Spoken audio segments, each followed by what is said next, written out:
সবাইকে আন্তরিক শুভেচ্ছা। আশা করি আপনারা সকলেই ভালো আছেন। আজকে উচ্চ প্রাথমিকের শিক্ষক নিয়োগ বিষয়ের বেশ কিছু গুরুত্বপূর্ণ তথ্য দিচ্ছি, তাই ভিডিওটি অবশ্যই প্রথম থেকে শেষ পর্যন্ত ভালো করে শুনে বোঝার চেষ্টা করবেন।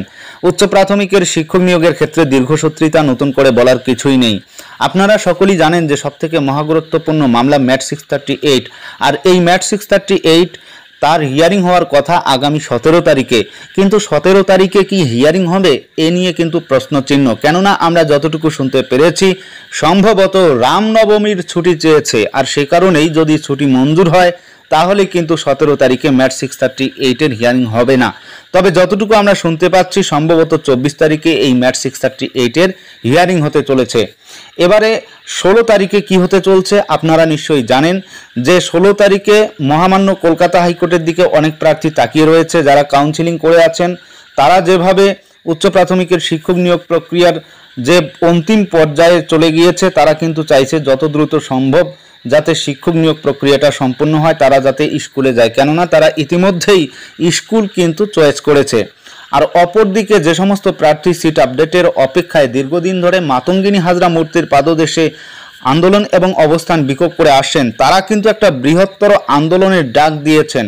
16 তারিখেই কিন্তু এই বৃহত্তর আন্দোলনের প্রতিচ্ছবি দেখবে গোটা পশ্চিমবঙ্গবাসী। কলকাতা রাজপথ কাঁপতে চলছে, আমরা কিন্তু এমনটাই শুনতে পাচ্ছি। সে বিষয়ে কিন্তু এক প্রার্থী তিনি যতটুকু জানিয়েছেন অবশ্যই আপনাদের সেই বিষয়টা দেখানোর চেষ্টা করব, সঙ্গে থাকবেন। আমরা হচ্ছি ইন্টারভিউ বঞ্চিত আপার প্রাইমারি চাকরি প্রার্থী বৃন্দ। প্রথমেই আমাদের কথাটা এবং আমাদের পরিচয়টা পরিষ্কার করেই দেওয়া উচিত। বিভিন্ন মিডিয়ার সামনেও প্রত্যেকের পরিচয় যখনই হবে তখনই অবশ্যই মনে করে পরিচয় দেবেন যে আমরা ইন্টারভিউ বঞ্চিত আপার প্রাইমারি চাকরি প্রার্থী। কেননা আমরা মিছিলে হাঁটব, আমরা কষ্ট করব, আর আমাদের তৈরি করা ফল অন্য কেউ খেয়ে যাবে, এটা কিন্তু কখনোই কাম্য নয়। তাই প্রত্যেকের কাছে অনুরোধ, আপনারা যখনই কালকে মিডিয়া বাইট দেবেন তখন অবশ্যই প্রথম লাইনই হবে আমরা হলাম ইন্টারভিউ বঞ্চিত আপার প্রাইমারি চাকরি প্রার্থী বৃন্দ। প্রচণ্ড গরম পড়েছে, প্রচণ্ড পরিমাণে দাবদাহ আমরা জানি, কিন্তু আমাদের জীবনের যে দাবদাহ চলছে বিগত 10 বছর ধরে, সেই দাবদাহের হাত থেকে মুক্তি পাওয়ার জন্য কালকে আমাদের মিছিল। সুদূর কোচবিহার, জলপাইগুড়ি থেকে, মুর্শিদাবাদ থেকে অনেকেই কিন্তু উপস্থিত হয়ে গেছে আমাদের এই মিছিলে যোগ দেওয়ার জন্য। তাদেরকে আমাদের আইবিইউ পিসিবিবির পক্ষ থেকে অসংখ্য ধন্যবাদ জানানো হচ্ছে। যারা কালকে আসছেন অবশ্যই সাথে জল রাখবেন এবং সাথে ওআরএস রাখবেন। এবার আসি আমাদের দাবি নিয়ে। আমরা যেহেতু ইন্টারভিউ বঞ্চিত আপার প্রাইমারি চাকরি প্রার্থী, সেই 2010 সালে নোটিফিকেশন বেরোয়, 2015 আমরা পরীক্ষা দিই, 2016 গেজেট প্রকাশিত হয়। সেই গেজেটের 8-এর 3B রুলস মেনে আমাদের দাবি ইন্টারভিউয়ের 15 দিন আগে পর্যন্ত সিট আপডেট করে আমাদের অল টেট পাস ট্রেনদের নিয়োগ দিতে হবে, এবং সেই দাবি আদায়ের জন্য আমরা প্রায় 670 দিন যাবৎ অবস্থান মঞ্চে অবস্থান করে চলেছি। বিভিন্ন জায়গায় আমরা মিছিল করছি, রাজপথে নামছি। অনেকেরই অনেক রকম প্রশ্ন আসছে, কি হচ্ছে মিছিল করে, কি হবে মিছিল করে, কিন্তু মিছিল না করেও কিছু কি হয়েছে তাদের কাছে আমার প্রশ্ন। আইবিইউ পিসিবিবির পক্ষ থেকে আমি প্রশ্ন করছি, মিছিল না করেও কি কোনো রকম আমরা সদুত্তর পেয়েছি? আমরা কি কোনো রকম আশার আলো দেখেছি? যদি আপনারা উত্তর দিয়ে থাকেন তাহলে আমি মেনে নিচ্ছি বা আমরা মেনে নেব গ্রুপের তরফ থেকে আমাদের মিছিল করার প্রয়োজনীয়তা নেই। কিন্তু আজকে এই মঞ্চ, মিছিল, এইসবের পরে কিন্তু আমাদের অনেকেরই কিন্তু আপার প্রাইমারি জিনিসটা কি এই সম্বন্ধে ধারণাটা কিন্তু স্বচ্ছ। যতদিন না মঞ্চ গড়ে উঠেছে ততদিন অবধি আপার প্রাইমারি বলে যে কোনো রকম রিক্রুটমেন্ট হয় সেটা কিন্তু কারোর কোনো রকম ধারণা ছিল না। তাই প্রত্যেকে নিজের নিজের দাবি আদায়ের জন্য, কারুর জন্য, একজনের জন্যও আপনাকে মিছিলে আসতে হবে না। মিছিলে আসুন শুধু নিজের জন্য, নিজের দাবি আদায়ের জন্য। আপনাকে কারুর কথা ভাবতে হবে না, নিজের কথা ভেবে মিছিলে আসুন।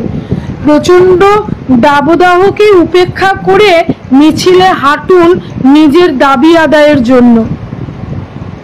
নিজের যেটা পাওনা, 10 বছর ধরে যে বঞ্চিত হয়ে আছেন সেই বঞ্চনার থেকে মুক্তির জন্য, সেই বঞ্চনার থেকে বাবা মাদের মুখে হাসি ফোটানোর জন্য, সেই বঞ্চনার থেকে সন্তানদের মুখে হাসি ফোটানোর জন্য, যে সহযোদ্ধারা চলে গেছে তাদের প্রতি সহমর্মিতার জন্য মিছিলে আসুন। প্রত্যেককে অনুরোধ করা হচ্ছে মিছিলে আসুন। এটা আমাদের ন্যায্য দাবি, আইনসঙ্গত দাবি। এই দাবিতে আমরা অনড়। আমাদের অনেকে এই পৃথিবী ছেড়ে, ইহজগৎ ছেড়ে চলে গেছে। 59 জন লকআপে রাত্রি যাপন করেছে, 4 জন 3 রাত্রি লকআপে কাটিয়েছে।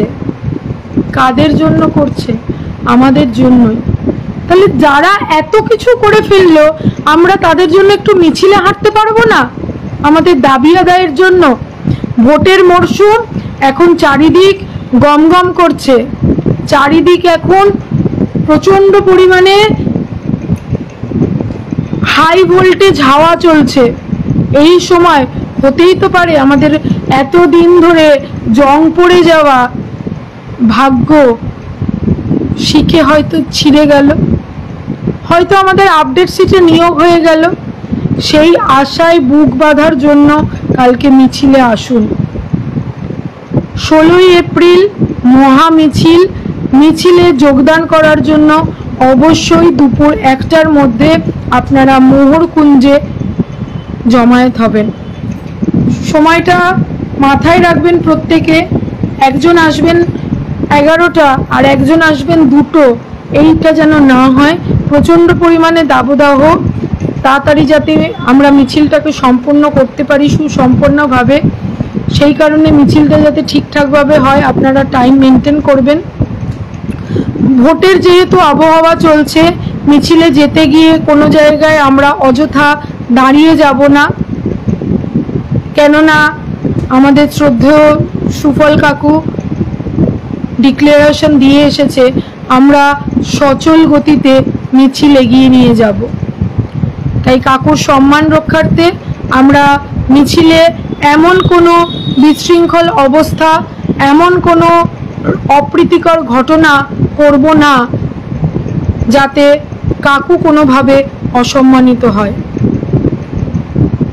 কাকু আমাদের কাছে বটবৃক্ষের মতো।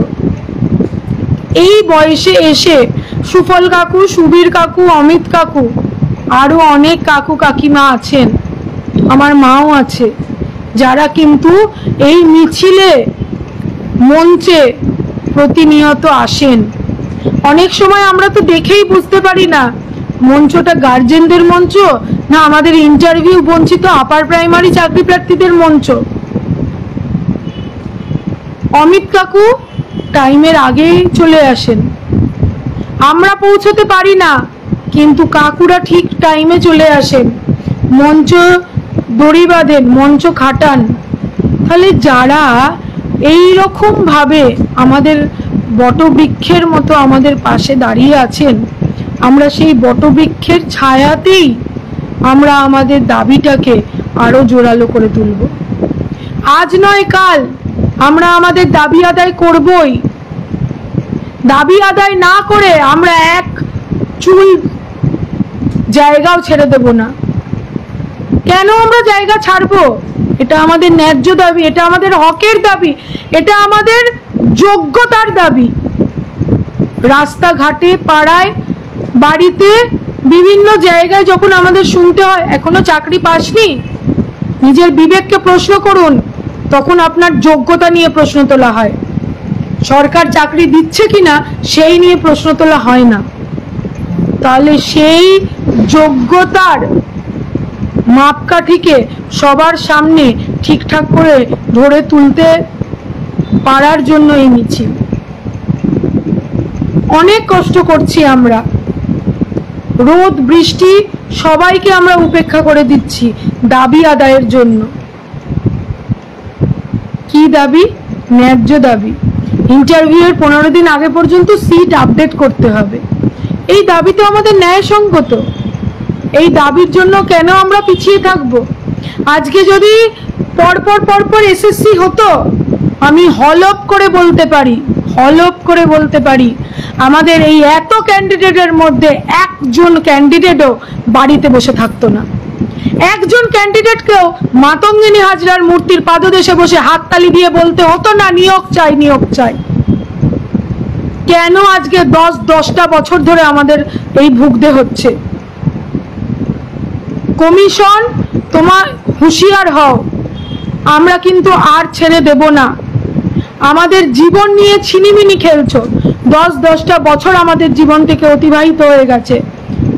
যার বয়স 25 ছিল তার আজকে 35, যার 22 ছিল তার আজকে 32, যার 30 ছিল আজকে 40, যার 35 ছিল তার আজকে 45। সে আর পরীক্ষায় বসতে পারবে? যার 38 বছর ছিল তার আজকে 48 বছর বয়স। তাহলে এই 38 বছর থেকে 48 বছর হলো, এই জন্য দায়ী কে? এর জন্য দায়ী একমাত্র কমিশন। আমরা কোনো অন্যায় করিনি, আমরা চোখে চোখ রেখে কথা বলতে পারি। আমাদের মধ্যে কোনো ভয় নেই, কোনো ভীতি ভাব আমাদেরকে টলিয়ে দিতে পারবে না। আমরা প্রচন্ড পরিমাণে অ্যাগ্রেসিভ। দিনকে দিন যত দিন যাবে আমাদের অ্যাগ্রেসিভ আরো আমরা হব। কেউ আমাদেরকে দমাতে পারবে না। কারণ এই যে বেকারত্বের জ্বালা, এই বেকারত্বের জ্বালা কি? যারা একমাত্র বেকার, যারা 10 বছর ধরে নিজের যোগ্যতায় চাকরি না পেয়ে বসে থাকতে হয়, আর সাদা খাতায় জমা দিয়ে যাদের চাকরি হয়, তারা যখন পায় তারা একমাত্র বুঝতে পারবে এই বেকারত্বের জ্বালা কি। এই নিজের বেকারত্বের জ্বালাটাকে ঘোচাবার জন্য মিছিলে আসুন, মঞ্চে আসুন। আমাদের জীবন থেকে 10টা বছর চলে গেছে। বয়স থেমে নেই, সময় থেমে নেই, কোনো কিছুই থেমে নেই। তাহলে আমরা থেমে থাকবো কেন? আমরা আমাদের দাবি কেন আদায় করব না? আমাদের বাবা মারা অনেক কষ্ট করে আজকে বিএড করিয়েছিল, এমএ করিয়েছিল, কি না তারা জানে যে পরীক্ষায় পাশ করে চাকরি করে আমার ছেলে মেয়েরা বেতন নিয়ে আসবে। আমরা খুশিতে আনন্দে তাদের প্রতিষ্ঠিত হতে দেখব। কিন্তু আজকে আমাদের বসে থাকতে হচ্ছে মাতঙ্গিনী হাজরার মূর্তির পাদদেশে। আমাদের বসে থাকতে হচ্ছে মাতঙ্গিনী হাজরার মূর্তির পাদদেশে। কেন আমাদের এই অবমাননা সহ্য করতে হবে? কেন? এর উত্তর কমিশন তোমাকে দিতে হবে, তোমাকে দিতে হবে এর উত্তর। এত মানুষের চোখের জল, এত বাবা মায়ের চোখের জল, এত সংসারের পরিবারের চোখের জল, এই চোখের জলের দায় কে নেবে? এই চোখের জলের দায় কে নেবে? আমাদের তো কোনো দোষ ছিল না, আমাদের তো কোনো রকম দোষ ছিল না। আমাদের কি এটাই দোষ? আমরা বিএড করেছিলাম, শিক্ষকতার যে যোগ্যতাটা করতে হয়, teacher eligibility test, TET pass করতে হয়, এগুলো আমরা পাস করেছিলাম, এটাই কি আমাদের দোষ? এটার জন্যই কি আমাদেরকে বসে থাকতে হয়েছে আজকে মাতঙ্গিনী হাজরার মূর্তির পাদদেশে? আমাদের যেখানে চক ডাস্টার হাতে নিয়ে স্কুলে যাওয়ার কথা ছিল, সেখানে আমাদের বসে বসে হাততালি দিয়ে বলতে হচ্ছে নিয়োগ চাই, নিয়োগ চাই, আপডেট সিটে নিয়োগ চাই। কেন? এর উত্তর কে দেবে? এর উত্তর কমিশন দেবে? আমাদের মাননীয় মুখ্যমন্ত্রী, প্রথম মহিলা মুখ্যমন্ত্রী মমতা ব্যানার্জি মহাশয়ের কাছে আমাদের কাতর আবেদন, দিদির কাছে যেমন ছোট ছোট ভাই বোনেরা যা আবদার করে দিদি সেই আবদার মিটিয়ে দেয়। দিদির ঝুলিতে এত রকমের জিনিস আছে, দিদি সারা রাজ্যবাসীকে ভরিয়ে দিচ্ছে। তাহলে আমরা কেন এত অভাগা যে দিদি আমাদের কথা শুনবে না? অবশ্যই দিদি আমাদের কথা শুনবেন, দিদি আমাদের কাতর আবেদন শুনবেন। তাই দিদির কাতর আবেদন পৌঁছে দিতে আমরা দিদির কাছে চলো এই দাবিতে কালকে মিছিল করছি। কালকের মহামিছিলে দলে দলে যোগ দিন, মিছিলকে সাফল্যমণ্ডিত করুন এবং যাতে আমরা মিছিলে মাধ্যমে, মিডিয়ার মাধ্যমে সবাইকে যাতে জানাতে পারি আমাদের আর্তনাদের কথা, আমাদের দুঃখের কথা, আমাদের কষ্টের কথা, আমাদের দাবির কথা। কেউ ঘরে বসে থাকবেন না, প্রত্যেককে অনুরোধ করা হচ্ছে, কেউ ঘরে বসে থাকবেন না, প্রত্যেকে আসুন। কেউ মনে করছেন আমি যাচ্ছি না তো ও যাচ্ছে, সে মনে করছে ও যাচ্ছে না তো সে যাচ্ছে, কিন্তু যদি মনে করেন আমিও যাচ্ছি সেও যাচ্ছে, এরকম এক এক করতে করতে করতে করতেই হাজার হবে। কিন্তু আমি যাচ্ছি না ও যাচ্ছে আমাকে যেতে হবে না, এই করতে করতে 100 হবে। 10 বছরের চাকরির দাবিতে আমরা বসে থাকছি, কিন্তু 100 জন 200 জন নিয়ে আমরা মিছিল করব। সরকার তাহলে কি ভাববে? মিডিয়ার মাধ্যমে কি ভাববে? এদের চাকরির তো খিদেই নেই, এদের তো চাকরি পাওয়ার ইচ্ছাই নেই, এরা তো মাত্র এই কজন, 10 বছরে এই কজন চাকরি পায়নি, তাহলে কি হবে? অনেকের অনেক রকম অসুবিধা আছে, বিশ্বাস করুন এই পৃথিবীতে না অসুবিধা ছাড়া কেউ বেঁচে নেই, প্রত্যেকের অনেক অসুবিধা আছে।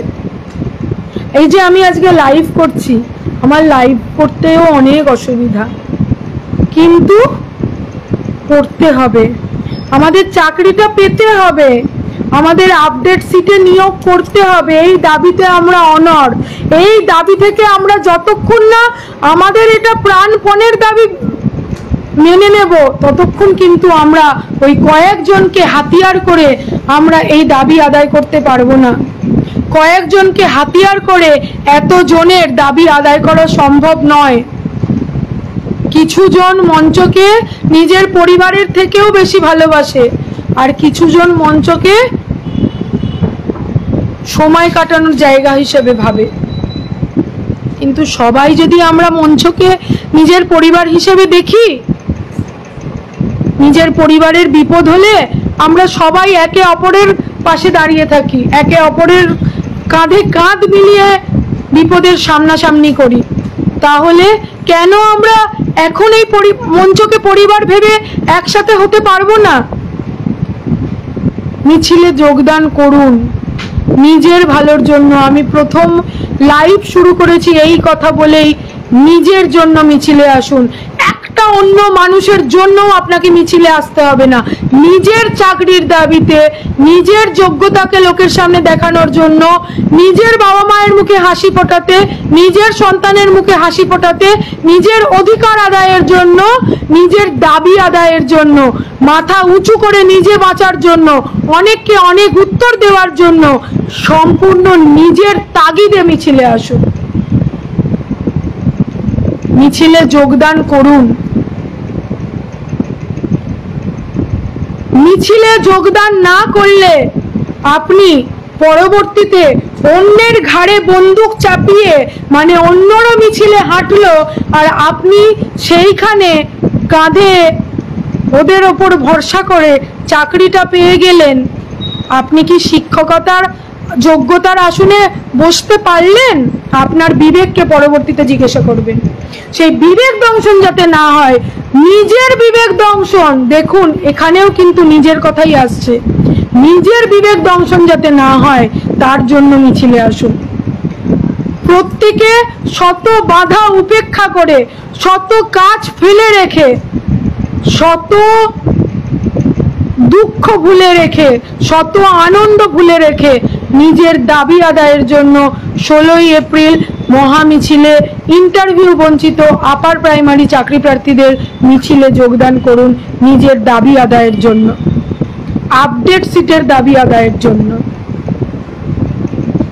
সময়টা ভুলবেন না, ঠিক বেলা 1টার মধ্যে একটু হাতে সময় নিয়ে বেরাবেন, অনেকটাই সময়, সুতরাং 1টার আগে এসে যাতে পৌঁছান সেই রকমই করবেন। কারণ অনেকেই এই মিছিলে যোগদান করার জন্য, নিজের দাবি আদায়ের জন্য এতটাই মুখিয়ে থাকে, তারা কিন্তু সময়ের অনেক আগেই এসে যায়। তাই এই প্রখর দাবদাহে, প্রখর রৌদ্রতাপের মধ্যে প্রত্যেকে জল অবশ্যই রাখবেন, ওআরএস সাথে রাখবেন, নিজেকে সুরক্ষিত রেখে নিজের দাবি আদায়ের জন্য মিছিলে যোগদান করুন। প্রত্যেকে এগিয়ে আসুন, দেখবেন মিছিল করার পর কোথাও একটা মানসিক শান্তি পাবেন। এত কষ্ট আমরা করছি, কথায় বলে এত কষ্ট করছো ফল বিফলে যাবে না। তো আমরা এত কষ্ট করছি, সবাই মিলে এত কষ্ট করছি, কোনো না কোনো জায়গায় আমরা কিছু না কিছু ভাবে আমাদের হাসি মুখ আমরা দেখবই। খালি হাতে আমাদের ফিরতে হবে না, অনেক গুরুজনরা আমাদের পাশে আছে। আমরা ইন্টারভিউ বঞ্চিত আপার প্রাইমারি চাকরি প্রার্থী হলেও আমরা কিন্তু অনেক ভাগ্যবান, ভাগ্যবতী। যেভাবে কাকু কাকিমারা, গার্জেনরা, অভিভাবকরা আমাদের সাথে বটবৃক্ষের মতো আমাদের পাশে থাকে, আমাদের প্রতিটা ব্যাপারে ওনারা সাথে থাকেন, প্রতিটা ব্যাপারে আমাদের ওনারা দিক নির্দেশ করেন, প্রতিটা ব্যাপারে ওনারা আমাদের সুপরামর্শ দেন। এইটা কিন্তু কোনোভাবেই কম পাওয়া নয়। সুতরাং প্রত্যেকে কালকে মিছিলে আসুন। আবার IBUPCBBর পক্ষ থেকে আমি হাত জোড় করে অনুরোধ করছি, আপনারা প্রত্যেকে নিজের দাবি আদায়ের জন্য, নিজের বাবা মায়ের মুখে হাসি ফোটানোর জন্য, নিজের সন্তানের মুখে হাসি ফোটানোর জন্য, সর্বোপরি নিজের যোগ্যতা সবাইকে দেখানোর জন্য মিছিলে আসুন। অনেকেই হয়তো আপনার সামনে আপনার যোগ্যতা নিয়ে প্রশ্ন তোলে না, অনেকে কিন্তু টিটকিরিও করে। আমরা যতজন আছি, যতজন লাইভ দেখছেন, প্রত্যেকে কোনো না কোনো ভাবে, কোনো না কোনো সময় কিন্তু আপনারা তার সম্মুখীন হয়েছেন। কিন্তু নিজের বিবেককে প্রশ্ন করুন তো, আজকে যদি আমি মঞ্চে যাচ্ছি, আজকে আমি যদি মিছিলে যাচ্ছি, আমি যদি সেই টিটকিরির হাত থেকে লোককে জবাব দিতে পারি, তাহলে আমাদেরকে কতটা পরিমাণে আমাদের আত্মসুখ হবে, আমাদের বাবা মায়ের কতটা আনন্দ হবে। এই রকম ভাবে সবাই লড়াই করতে পারে না। আজকে সকালেই আমার এক বন্ধুর সাথে কথা হচ্ছিল যে তোরা যেরকম ভাবে লড়াই করিস, তোদের লড়াইকে কুর্নিস, এইরকম লড়াই সবাই করতে পারে না। তাই আমি সত্যি আমার সকল ইন্টারভিউ বঞ্চিত আপার প্রাইমারি চাকরি প্রার্থী দাদা, ভাই, বোন, দিদি, কাকু কাকিমা সকলের কাছে আমি আন্তরিকভাবে কৃতজ্ঞতা জানাই যে এইভাবে একটা লড়াই করার জন্য একটা পরিবার পাশে পেয়েছি আমরা। কারণ একটা পরিবার যদি ঠিকঠাক না থাকে, সেখানে কিন্তু আমরা মানসিক জোর, মানসিক শক্তি কোনোভাবে পাবো না। সুফল কাকুর কথা যতই বলবো ততই কম বলা হবে। কাকুকেও কিন্তু আজকে আমাদের পাশে থেকেও কাকুকে অনেক অবমাননা সহ্য করতে হয়েছে। আমরা যবে চাকরিটা পাবো না, আমরা কাকুর অপমানের জবাব আমরা তখন দিতে পারবো চাকরি পেয়ে। কাকুকেও যারা সত্যি সত্যি ভালোবেসে থাকেন, তারাও কিন্তু কালকে মিছিলে আসুন অবশ্যই। কাকু কিন্তু অধীর আগ্রহে মিছিলে আসার জন্য কারা আসছেন, কাকু মেসেজ দিয়েছেন, কাকু অপেক্ষা করছেন। প্রত্যেকের কাছে আবার অনুরোধ, মিডিয়া বাইট যারা দেবেন তাদের কাছে আমার তরফ থেকে, গ্রুপের তরফ থেকে ব্যক্তিগতভাবে অনুরোধ।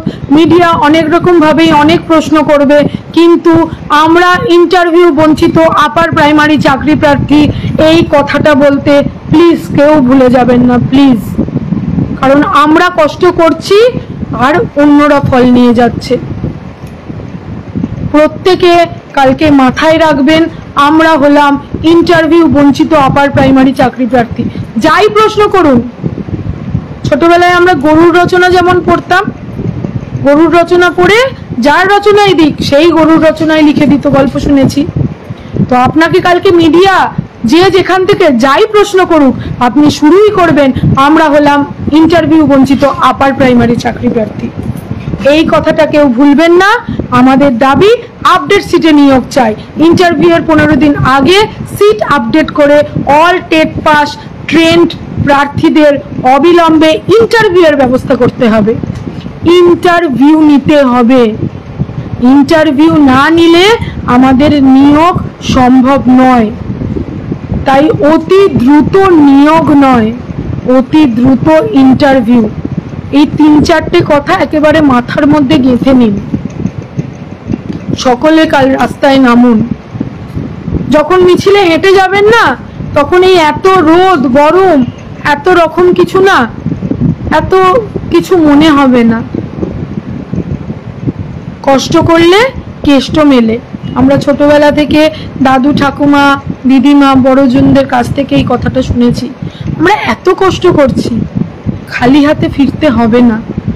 কোনো না কোনো সময় আমাদের ঝুলিতে কিছু না কিছু ভরবেই।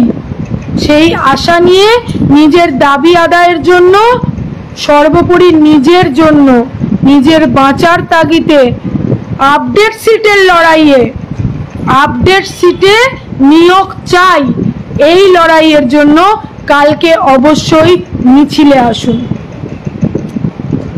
প্রত্যেককে অসংখ্য ধন্যবাদ। আশা করছি কালকে অনেকেই মিছিলে আসবেন। মিছিলে কালকে জনস্রোত বয়ে যাবে। সেই জনস্রোতের রাজপথ কেঁপে উঠবে। আমাদের ইন্টারভিউ বঞ্চিত আপার প্রাইমারি চাকরি প্রার্থীদের কণ্ঠস্বরে কালকে রাজপথ স্তম্ভিত হয়ে যাবে, কেঁপে উঠবে। আপডেট সিটে নিয়োগ চাই, এই দাবিতে চারিদিক মুখরিত করে তুলুন। কালকে 16ই এপ্রিল রাজপথে ইন্টারভিউ বঞ্চিত আপার প্রাইমারি চাকরি প্রার্থীদের আন্দোলনের জন্য মোহরকুঞ্জে দুপুর 1টার সময়, অবশ্যই 1টার মধ্যে, দয়া করে প্রত্যেককে অনুরোধ করছি কেউ 1টার থেকে সময় পিছিয়ে দেবেন না। 1টার মধ্যে আপনারা প্রত্যেকে মিছিলে আসুন। হাত জোড় করে অনুরোধ করা হচ্ছে, মিছিলে আসুন নিজের দাবি আদায়ের জন্য, নিজের মর্যাদা আদায়ের জন্য, অনেককে নিজের যোগ্যতা বোঝাবার জন্য। সবসময় মুখে উত্তর দিয়ে সবকিছু করা যায় না। নিজের দাবিকে সকলের সামনে তুলে ধরার জন্য, নিজের পরবর্তীতে বিবেক। আপডেট সিটে নিয়োগ চাই। আপডেট সিটে অল টেট পাস ট্রেন্ড প্রার্থীদের নিয়োগ কমিশনকে করতে হবে। কমিশন, তুমি হুঁশিয়ার হও, তুমি হুঁশিয়ার হও। আমরা কিন্তু ছেড়ে দেওয়ার পাত্র নই। আমাদেরকে যতবার আঘাত করবে আমরা তত আরো হিংস্র হব। আমাদেরকে যতবার আটকানোর চেষ্টা করবে আমরা ততবার দৌড়ে যাব। আমাদের দাবি আদায় যতক্ষণ না হবে আমরা কোনোভাবেই থামবো না। আমাদেরকে কেউ থামাতে পারবে না, কেউ থামাতে পারবে না। একমাত্র আমাদের থামাতে পারবে যখন আমাদের হাতে ইন্টারভিউ লেটার আসবে, অ্যাপয়েন্টমেন্ট লেটার আসবে, তখনই একমাত্র আমরা থামবো। কেননা আমরা আমাদের যোগ্যতা আদায়ের জন্য, আমরা যোগ্য, এটা আমাদের হকের দাবি, এটা আমাদের ন্যায্য দাবি। এই দাবি করতে হবেই। পৃথিবীর ইতিহাসে এই রকম বিরল ঘটনা, বিরল নিয়োগ এখনো অবধি এরকম দেখা যায়নি যে 10 বছর ধরে পরীক্ষা হয়ে 2বার ফর্ম ফিল আপ হয়ে এখনো অবধি নিয়োগ হয়নি। কোনোদিনও পৃথিবীর ইতিহাসে হয়নি। তাই এই এক যুগের বঞ্চনা, 10 বছরের বঞ্চনা, সব কিছুকে উপেক্ষা করার জন্য কাল দলে দলে মিছিলে আসুন, মিছিলে হাঁটুন, নিজের দাবি নিজে আদায় করুন, অন্যের ওপর ভরসা না করে।